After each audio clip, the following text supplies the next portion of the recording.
Altima, and today I'm going to show you how you would check your oil level.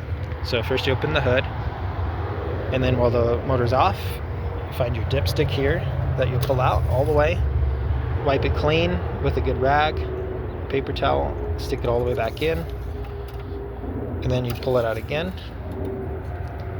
And once it's out, you see these dots here. The dot on the left is your full, the dot on the right is your low.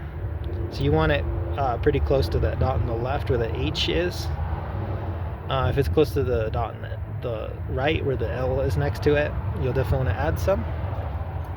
Definitely want to check these more often too as you get to higher mileage. These motors can start to burn more oil sometimes. But with that in, this would be where you add your oil to. So make sure you've got the right type of oil, and ideally the same synthetic conventional brand you've been using. But just unscrew here, either with a funnel or straight from your quart jug. Just fill as needed. Try not to overfill as well if you can help it.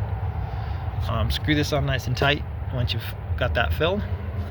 And then I would turn the motor on, circulate the new oil for 10-20 seconds or so, get the new oil in, turn the motor off, and then check the dipstick again the same way we started. Pulling it out, wiping it clean, sticking it in, and then checking to see if we're near that full line. And I wouldn't do any of this in the replacement of your regular oil changes, which typically between like 3,000 to 8,000 miles or so, depending on the type of oil in your motor. And I would do them a little more often if you're higher mileage. But all that said, I put this vehicle on a slight lift to do those. Get underneath of the oil pan, pull the oil plug to drain all the old oil out, replace any filters as needed, and then screw that cap on nice and tight. And then from there, for here again, you'd add the recommended oil for your particular engine model. Screw that on nice and tight again. Turn the vehicle on to circulate the new oil.